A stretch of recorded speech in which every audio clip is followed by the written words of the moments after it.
Okay. Good evening, everyone, and welcome. We are the Owatonna School Board. This is our only and regular meeting for the month of December at 6 p.m. I'm going to call this meeting to order. Eric, our attendance tonight? Nikki's not here yet, but she's supposed to be coming in late. Should be here. Okay, very good. Let's all rise and join in the pledge. I pledge allegiance to the flag of the United States of America and to the republic for which it stands, one nation, under God, indivisible, with liberty and justice for all.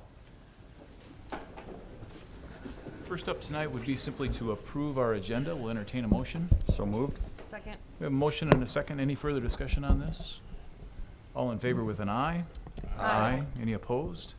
That motion carries. First up tonight would be the Truth in Taxation. Amanda Heilman is here to present. I'll take that from you. And board members, if you'd like, let's exit the stage so Amanda has plenty of room and we can view the presentation.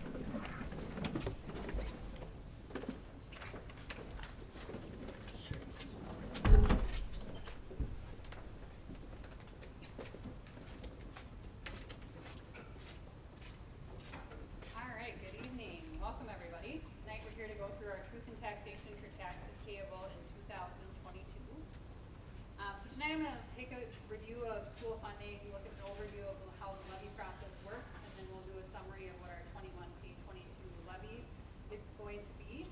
And then we'll take a brief overview of the district's fiscal year 22 budget, and then I'll take questions after we're done.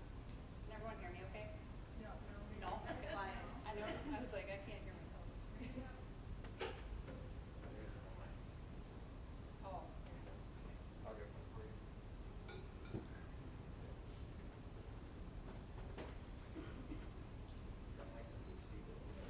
I can find one. No.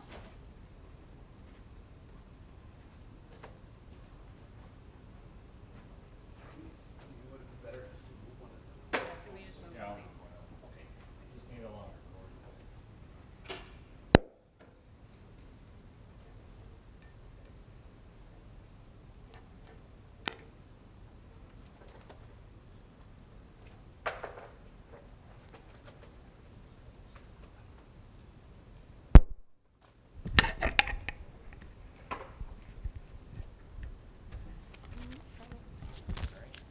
All right, is that better? Okay, perfect. All right, so overall, the Minnesota legislature sets funding for schools. Overall, the state sets our formulas which determine our revenue. Most of those revenues are based on a per pupil amount within the levy that we'll present here tonight. They set the tax policy for local schools, and they also set the maximum authorized property tax levy as well. In addition to that, if our school board is wishing to do work for operating and capital needs, we have to go to the voters to have that approved as well. As we take a look at the basic funding formula history, as you can see, our basic funding formula from the state has not kept pace with inflation since 2002-2003. And this has created a significant funding gap for us, which makes it very challenging to budget as a school district. So as we take a look at that, even with the increases that we received in the last legislative session for 21-22, where we received 2.45% of an increase, and then in 2022-23, an increase of 2%, that's still not keeping pace. And as you can see on this graph, we have a $598 per pupil funding gap, which if we had to raise that today, it'd be an 8.7% increase just to meet inflation. So that would equate to about $3 million more in revenue per year for our district. Of course, that's not our reality right now, and what that funding gap creates is a real local dependence on our local taxpayers, because that's the only other way for a school district to raise revenue is through the local taxes at the district level. As we take a look at our levy process, there's multiple steps to the levy process, starting out with the city and county assessor placing the value of each parcel of property. That goes to the legislature, who then sets the formulas and the tax rates for each of those parcels of land. The legislature then, as I mentioned earlier, sets the formulas which determine our district levy limits, and they set the maximum amount that we are allowed to levy. Once they've set that process, that information goes to the Minnesota Department of Ed, who then takes time to run about a 40-page levy limitation report for each school district individually. And then that levy information we bring to the board in September to do a proposed levy, and then now we're here tonight to present and certify the final levy in the process. As we take a look at the levy cycle, because our state fiscal year and our school district fiscal year do not line up, it's kind of a complicated process. So I'd like to illustrate this just so that you can kind of understand how it works. So the legislative session happened in January through March, where all of the formulas and everything were set. In August, we started doing our levy inputs into the system, and then we came to the board, like I mentioned earlier, in September to do the proposed levy. Then we did revisions with MDE throughout this process, and now we're back tonight to do our certified levy finalization. And as you can see, the taxes will be collected from this levy from January of 22 to December of 22, and it really becomes revenue for our school district starting July 1 of 2022 and going through June 30th of 2023. So as we look at our 21 pay 22 levy summary, as you can see, overall we are expecting to decrease by 1.5%, so about $273,000 from last year. As you can see, the general fund is actually a little bit larger of a decrease at 5.96% or $518,000 decrease. Community service is going up just slightly, about 3.61%, and our debt service is going up about 2.54%. So overall, like I mentioned, a decrease of 1.5%. As we take a look at the individual levy limitation, this is just for the general fund only. At the top there, you can see that the voter approved line shows an increase of $225,000. The referendum market value has a few different categoricals that are broken out. It has equity revenue, which is a revenue based on low referendum revenue. So if your district is outstate from the metro, there's an equalization aid that comes in, and it provides districts that have lower property tax wealth some additional aid to help offset the tax burden for districts like ours, where we have a lower property tax wealth than in the metro, and they can pass levies and have a greater success with less tax burden on their taxpayers. And then we go down to the next tax capacity other, and there's different categorical revenues. As I mentioned earlier, the state sets, and they're most of them are based on a per pupil amount. So we have operating capital, achievement and integration, safe schools, career technical, all of those things. So in total, like I mentioned, 517,000 of a decrease for 5.96%. And some of these areas that we can see here, like building and land lease, I'll discuss in a few minutes as far as what those changes actually were for the big amounts here.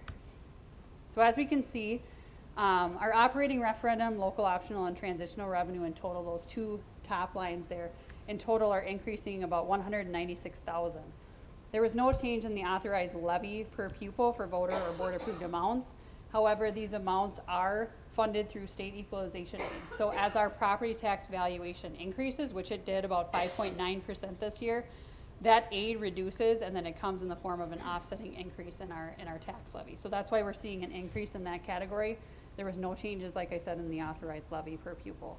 Right now, our per pupil amount for the levy is $1,216 overall. $492 of that is voter approved, and $724 of it comes in the form of local optional revenue, which falls in that referendum market value, fourth line down there. So, as long-term facility maintenance revenue, that decreased about $914,000. We use these funds for deferred maintenance expenditures. And the reason that this change is as part of our 10-year budget plan for the LTFM for long-term facilities maintenance. On our Pay 2021 levy, we actually included an HVAC project for both Washington and Lincoln. This project is going to be completed in the 21-22 school year, so that revenue from the Pay 21 levy is actually coming in this year, and it won't be on our Pay 22 levy. So there is a decrease in that levy category due to that reason. Our building and land lease increased about $111,000 from last year, and we use these funds obviously for building leases. The main reason for this change is because of the Cannon Valley Special Education Cooperative, which we're part of with Faribault, Northfield, Medford, and Owatonna. We moved to a new building and consolidated our locations, so we were consolidating our footprint there. And then we had to do a build out on a new building, so we actually increased the lease amount for that build out, and then we'll amortize that over 15 years. So that is the main increase there for the building and land lease section. Then last but not least, our debt service went up about $234,000. This is really just use of funds is just annual required payments of principal and interest on our voter approved bonds. So as you recall, in November 2019, we asked voters and the voters approved a $112 million bond referendum. And so this increase just reflects the principal and interest payments that are due on the debt for our 22-23 school year. Overall, as I mentioned earlier, our tax levy is either approved by the voters or set by state law. So as we can see here, the total levy authority that we're asking to be certified tonight is 17.9 million. Of that, 64% is voter approved and 36% is set by state law.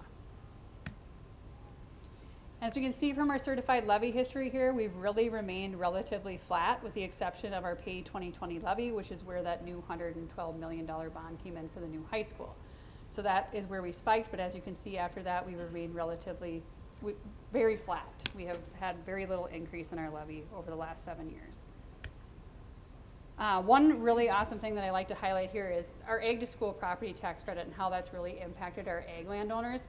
As you can see, even with the additional debt that we had on the pay 2020 levy, with the additional tax credits that came in, that are now right now set at 60% of the property taxes that are paid for by the state and will move to 70% next year, you can see that our taxpayers on pay 2022 levy are paying $3.55 less per acre than they were back in 2016.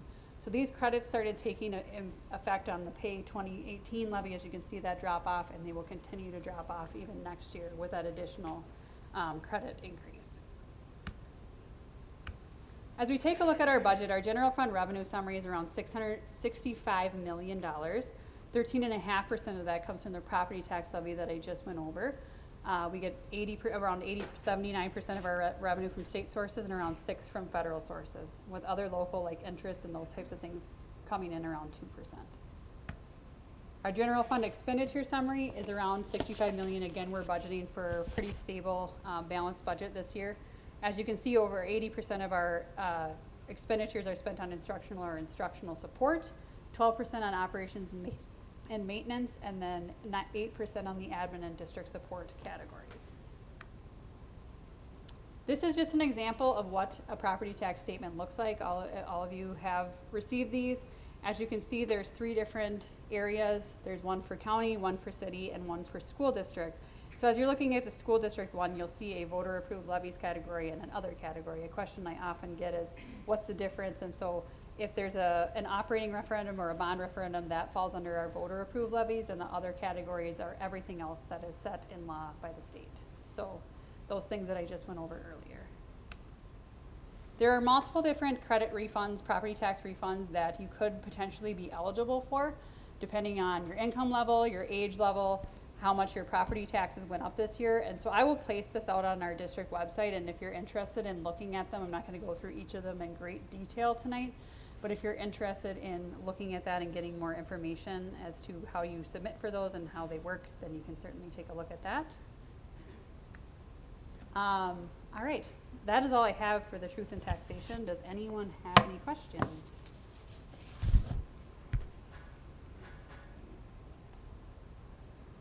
Yes, Deborah. What are these adjustments that are set by the county treasurer person? I'm sorry, what are you talking about specifically? Well, the adjustments that the treasurer sets, how does that? So like on our actual levy itself, like there's adjustments that true up. A lot of the adjustments come through our levy because they are like a year behind, so we'll have revenue or expenditures that get submitted each year, and then those are trued up and then they're adjusted through on the next year's levy. So that's probably what you're talking about. I'd have to see specifically what you're looking at there, but that's what it is. Usually it's just a true up of the following year, especially like long-term facility maintenance. That's like a 3-year process where we actually look at revenues over 3 years of period of time. So you'll see a lot of adjustments come through there when we submit our actual audit information in. That next year the adjustments get made on the levies.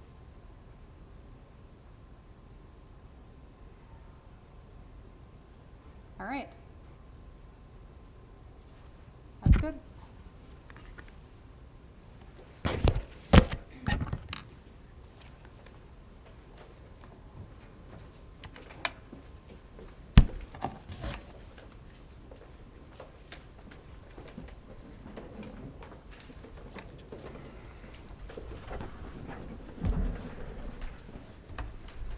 Okay, Amanda, thank you very much. Item 5 tonight is a public forum. This is a good time to remind everybody the importance of our meeting decorum. We do not allow slander, defamation, profanity, personal attacks, or revelations of private data. And as chair, I respectfully request that the public refrain from interrupting speakers during public forum. You'll be provided 3 minutes. Asked to state your name and the subject you wish to address. The first card on the top here would be from Naomi Jurley. Welcome. Thank you. You wanted my address too, you said? Naomi Jurley, 133 West Mill? Thank you. All right. Well, I was inspired to write a little poem, so here we go. It's called Labels. There are many different kinds. Angel, bad boy, good girl, jock, nerd, space cadet, or whatever the latest versions are on the high school scene. Racist, oppressed, or worse, oppressor. Now there's a couple for you that are being thrown around these days like candy at a parade. But I'm here to talk about one that's riding on the backs of them all. It's the label fearful. When I try to share my views about the current culture, I'll sometimes get that question, what are you afraid of? You're just fearful. I don't like fear. You don't like fear. Who likes fear? And who wants to be called fearful? Would you be okay with calling me fearful? We don't need to name call. We are all just fearful. And we cannot deny that we feel fear. It's something we all are walking through together. It's all around. Everywhere we go and in many of the conversations we have. And with that said, and a nod of the head, we next see his companion, distrust. Fear's most enjoyable buddy. Why do I state that? Because I understand the contrasting duo. It's the trusting heart that journeys with the peaceful one. But in order to keep feeling good, we know we clamor back to those who will bring our souls comfort and solace, even when it is displacing emotions we should be meeting head on. How many of us find ourselves hiding under carpets these days? Too many. I empathize. Is there any peace? Is there peace for your soul? Can I have peace? Am I allowed to possess peace? No matter who you are, the answer is yes. We all want to be around those that can give us peace. Given it's the Christmas season, I simply am here to state that we are not enemies. It is not a us against you game. The real enemy staying masked with the racial equity skin is fear. Any ideology that labels one fearful. Labels. Let's peel them off for a time, tuck them away, and peer into our underlying and vulnerable hearts.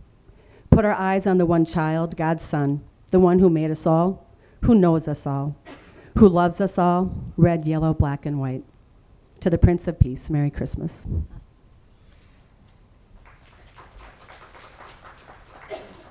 The next card tonight will be from Jamie Van Oosbury.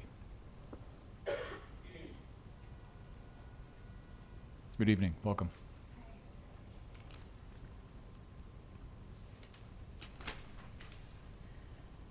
Hello, school board members, Mr. Superintendent, Ms. Ortiz. I come before you tonight to offer you an apology. I'm sorry that your positions, thoughts, beliefs, and actions have come under attack the last several months for no reason of your own doing. I'm sorry a political playbook was activated to intentionally target local positions, such as school boards, in order to create unnecessary doubt and scrutiny into your positions. I'm sorry people believe that your desire to serve the community is somehow nefariously related to off-topic agendas, and that community members have insinuated you're terrible people or unworthy of your positions. I'm sorry you've been caught up in the most recent offense of the culture wars. I'm sorry you're getting yelled at every month for issues you have no control over. I'm sorry that parts of the community have seemingly turned against you through no fault of your own. Along with my apology, I would like to offer my gratitude. Thank you for staying strong against the adversity.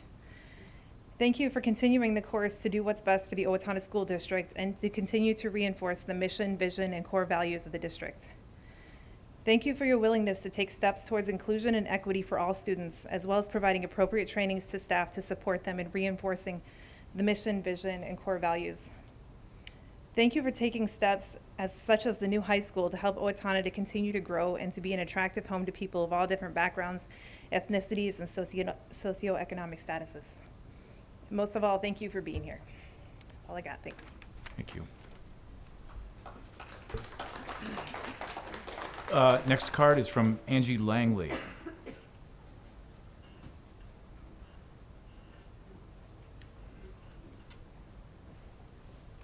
Ms. Langley, as you make your way up, I noticed that your card says elementary library book. Is it your intent to read from a book tonight? Just a quote. I'm going to stop you right there. I Why owe is you an that? apology. I should have a better command on our policies. And policy 606, as part of the school district, is the policy that is intended to be provided if you have an issue with a book. So there is a form for you to fill out, and there is a district curriculum advisory committee for you to bring your issue to. Okay. So if you have any other issue that you would like for your 3 minutes for, it's all yours. It's about something that's discussed in a book. That's what policy 606 is for. So you can't talk to the school board about what's going on in an elementary school book? Policy 606 gives you an opportunity to raise your concern. That's ridiculous. Okay.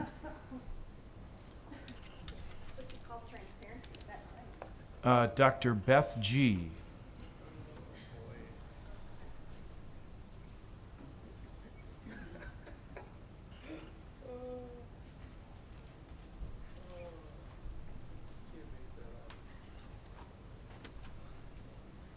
Good evening. Good evening, and thank you. I'm Dr. Beth Giltvet, it's the easiest way to say it, 5642 Rose Street in Owatonna. I've lived in our school district since 1985, and I have owned property and been a local taxpayer since that time. Our son graduated from OHS in 2009, and I really thank you for the opportunity to speak this evening. In October, I listened to a concerned citizen who spoke about her child who reported that she was made to feel guilty, or perhaps ashamed is a better word, about being white as a result of some lesson or discussion in school. The mother appeared extremely upset, in my mind, that the school curriculum or a teacher would make her child ashamed to be white. My reaction to this was twofold. First, I believe that there could have been a teachable moment for this student had an adult explored more fully what occurred in the classroom, what was being taught in the classroom, the intent of the lesson, and how it was presented and interpreted, that is, the context and the relationship of the context to the student. Secondly, this student's report could have resulted in a teachable moment for the teacher, or at least resulted in an opportunity for the teacher to learn from the student and parent ways to move beyond reactive emotions to discovery of facts and truth about our unique American history. Even if these opportunities for teaching and learning did occur, there is now an additional opportunity to teach and learn as a community about the history of the United States, its impact on current life in America, and move us all forward to a more just and equitable future for all people in our country. A free public education is foundational for our democratic republic. Preparing people for democratic citizenship was a major reason for the creation of public schools. Soon after the American Revolution, the founders of our nation proposed the creation of a formal, unified system of publicly funded schools. The definition of citizenship since that time has expanded. But citizens who are educated and informed are best able to fully participate in our American life. I commend the members of the ISD 761 School Board, the administrators, the teachers, and all the staff that touch these students' lives for their commitment to the ideals of the Declaration of Independence and the great vision of our founders. Let's look for more teachable moments in our community and help us all to realize a more perfect union. Thank you. Thank you. Next card is from Todd Andricks.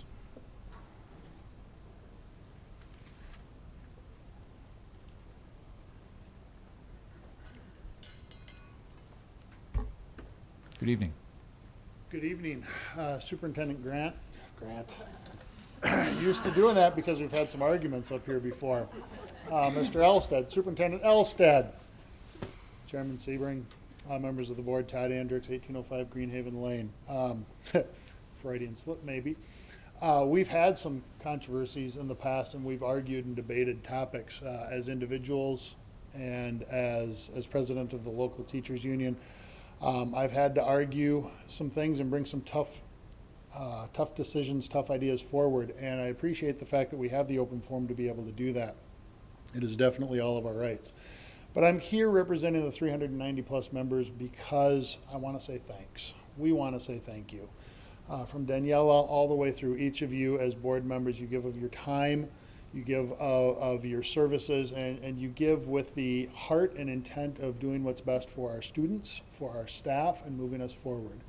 I appreciate that each of you continues to move us forward as a district, to understand that the state gives us certain guidelines that we have to follow, whether it's through the financials that we heard about earlier or through the standards that we have to meet, and that you trust us as professionals, as highly trained, well-educated professionals, to make sure that we are doing that to the best of our abilities. Are there definitely teachable moments that we have on a daily basis? Yes, every day we have teachable moments. We know that there are tragedies going on in Kentucky right now through natural disasters. We know that there are certainly the proverbial bigger fish to fry. And yet, I'm here to say thank you again, because we hear about the frontline workers working hard through this pandemic. We hear about all of the hard things that they are fighting through. You shouldn't have to be fighting through all of those things as well. You shouldn't have to be treated poorly for serving our community. And the gal that was up here earlier, I thank you for her words, because she said it much better than I could. Thank you for all you do. Thank you for the time you give, and thank you for being the people that you are, and for leading us in a direction that is positive, that allows people to have civil discourse. And I believe that that's at the heart of what we do. It's at the heart of what I teach. It's who we are as a community. And I just want to say thank you. Thank you. Thank you. And Superintendent Elstead, I'm sorry. Last card tonight, Roger Wasek. Good evening. Good evening. Roger Wasek, 646 East Vine. Some definitions as a preface to my public input. VAERS, Vaccine Adverse Event Reporting System, was established in 1990 as an outgrowth of the 1986 NCVIA, National Childhood Vaccine Injury Act.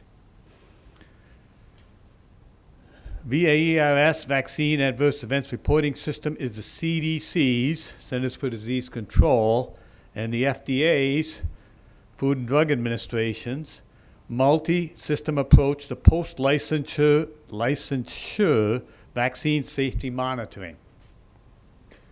This and wise tradition spring 2021.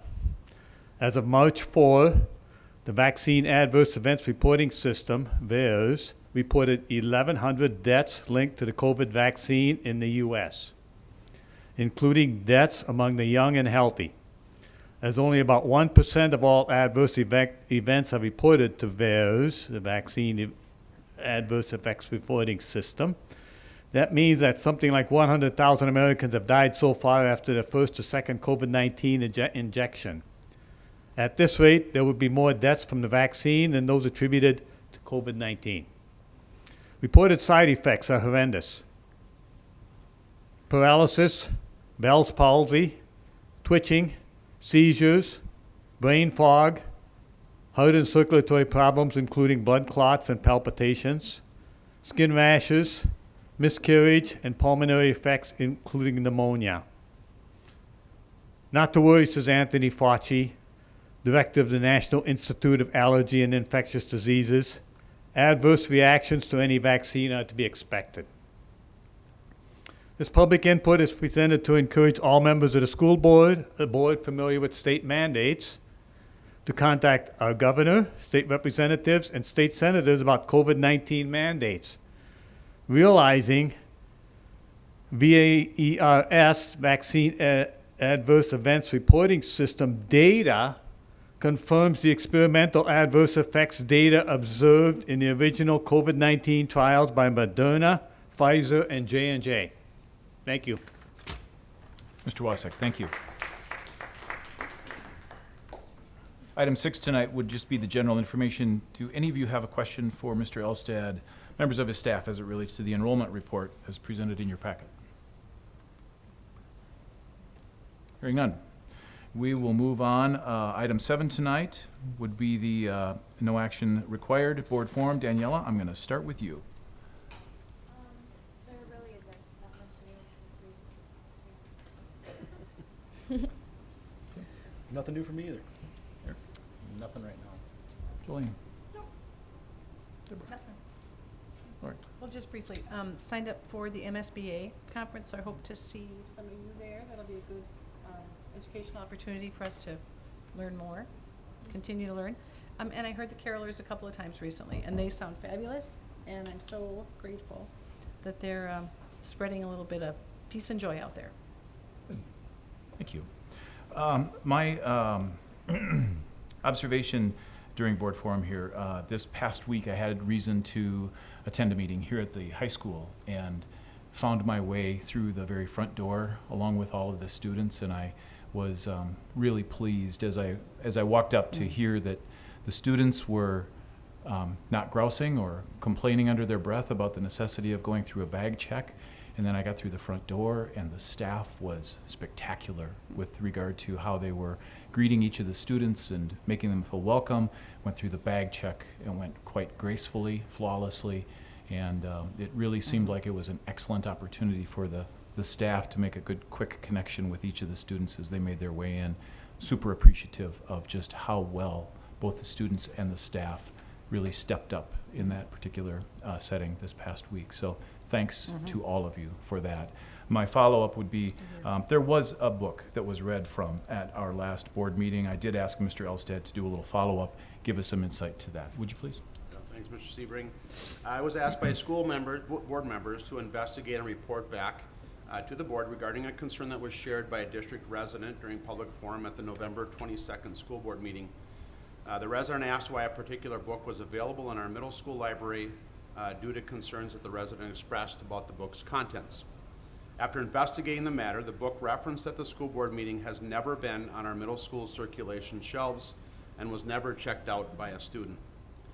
As additional background, we have a process in place for anyone who has concern about a book or other instructional materials that may be on our shelves, which is outlined in our district policy 606 about the selection of textbooks and instructional materials. When parents or community members believe a book has questionable content, they are asked to raise their concern to the respective building principal or district personnel that investigates the matter and begins the review process with the attached form as part of policy 606. They use the form to collect information about the concerns, and furthermore, it provides a solid review process to determine whether or not the text meets the policy's stated criteria for selection. Thank you. Good opportunity to segue right to the administrative report. Thank you. I just have a few updates tonight for you. The district, I have to report on COVID numbers because we continue to work through that. We have hit a real low of COVID cases in the district. As of this morning, our district percentage was at 0.15%, which is significantly reduced. It has sort of ebbed and flowed, and we are in one of those ebbing times right now, and we certainly hope that that continues to hold true. I have been working with our local legislators to set the legislative agenda and at least represent the Owatonna Public Schools and the residents of our school district. I've been working really with Senator Jasinski and Representative Petersburg as he's been available. Two of the things that we're really working hard on is to reduce the tax impact. As was noted by Ms. Heilman in the report tonight, it's important to know that because Owatonna does not have a large tax base, that our property owners are unfortunately inequitably are paying more taxes for the student dollars that are important for us to have to function our district. So we are working together to provide some equalization packages and then continue to provide equalization so that we do reduce the tax impact, because the address and zip code of where a student resides in the state of Minnesota should not dictate the funding that they receive to do the appropriate programming that's needed. Furthermore, I'm working, as you heard last week and what's been reported from the November financial forecast, The state is now reporting a $7.7 billion surplus. And with that, we're looking for, as we continue to look at inflation and how it's impacting our economy, we also have to look at how it impacts our support staff and looking at comparable salaries and pay increases along the way. So I have asked Senator Jasinski to set that on his agenda, and also Senator Carla Nelson, who doesn't necessarily represent our school district, but is the head of the Senate head of the Senate Tax Committee, in order for her to consider bringing that forward so that we can continue to provide at least some, make up some ground with inflation with our support staff, recognizing that many positions across our city have increased to try to draw employees. We too are in that same spot. And then lastly, about a week and a half ago, I had a chance to work with the Owatonna Partnership for Economic Development, and Senator Jasinski, again, who has represented us very, very well in this effort. We had a chance to meet with Chancellor Balhatra, who is the Chancellor for the Minnesota State Colleges and Universities System. And within that, we stated that we were looking for a really quality post-secondary partner or partners to continue to move our career pathway and career and tech ed areas forward. The conversation went well. Senator Jasinski, who sits in the Higher Ed Committee in the Senate, was very outspoken about the need for this in the community of Owatonna. We are one of the only communities of this size that doesn't have a large sort of college presence. I know that Riverland is here, but that has been diminished over the years. And again, we're looking for the opportunity to really expand what we'd like to do with our OHS Career Pathway Program. So I was encouraged by the support of the partnership here for economic development, as well as Senator Jasinski and their efforts to try to make this happen for us. More to come on that topic. Thank you. Thank you. Item 8 tonight is the consent agenda. This includes the minutes from our meeting in November, the 22nd, as well as the personnel report. Anybody have any reason to believe we should pull anything out? Hearing none, we'll entertain a motion to approve.